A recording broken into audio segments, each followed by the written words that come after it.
Minister, welcome to the business. Thanks for having me on. Now, the budget has these modest and meaningful measures on the revenue side, including changes to tax on super, multinationals tax, the PRRT changes and others. Are these low-hanging fruit? I mean, should the government have been more bold when it comes to reform?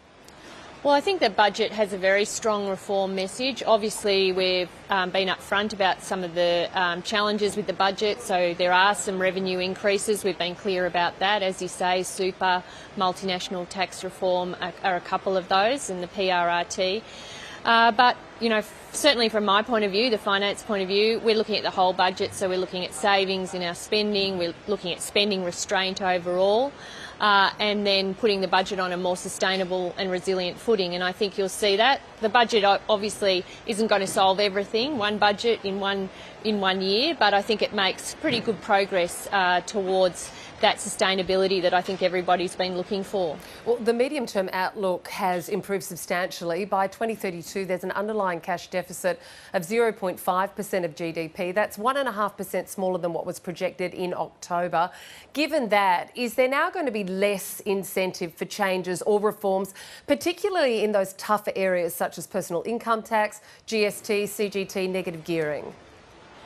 Well, you're right that the medium story is more positive, and part of that is the restraint that we're showing in this period of time, in the near, the first years of the forward estimates, because it's really about that spending restraint, less debt, less interest on that debt, some of the steps we've put in place over moderating the growth in the NDIS that really make a difference over the medium term. But I would also say, and I'm very cautious about this, being the Finance Minister, I know that the pressures that are coming towards the budget are increasing, not decreasing. So even though it's an improving budget position over the medium term, we know that those big areas of spending, defence, health, aged care and the NDIS continue to put pressure on the budget, as does the servicing of the debt that we inherited. And, you know, we've made good inroads into that in this budget, but there's more work to be done. If we can look at the measures for a small business that were included today, there was a $20,000 instant asset write-off, there was a small business energy incentive and help around the digital technology sector. But is that really enough? Have small business almost been forgotten in this in light of all the other measures? Not at all. I think those measures are important, but they're not the only measures in the budget. I mean, they're small business specific, but I think when you look at the investments that we're rolling out the door through the energy transition, through the National Reconstruction Fund, there are huge opportunities for small business. There's also measures around cyber security, around anti-scams, which these are big areas for small business where they're affected, and we want to make sure we're getting the response right there. And indeed, one that hasn't really been talked about very much is how we want to move forward with a digital ID. Again, from a cyber security point of view, I think there's a huge opportunity for small business there. So I think the budget is hundreds, if not thousands, of decisions that lands in that one final book. But there's a bigger story there, certainly for small business. Those measures you outlined are clear in the budget, but there's those other ones that I've just talked about, which small business can have a huge crack at as well.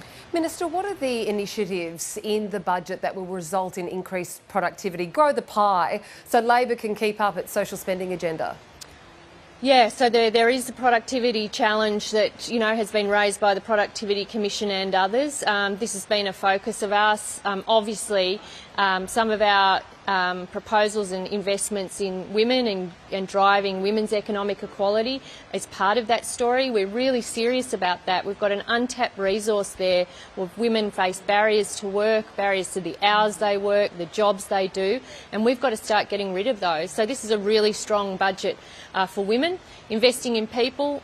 Obviously, investing in the new technologies and new opportunities in the economy is part of the story as well. So I think there's a really solid growth story there, and we're serious about the energy transition, but also how we support women in particular, how we support workers in the aged care and the care economy. The opportunities that are there are real and substantial, and I think that paints a pretty positive future for the country. But, you know, the work isn't done in one budget. We've got more to do, more work to do, both in our investments and in how we manage the budget responsibly. Finance Minister Katy Gallagher, thank you. Thanks so much.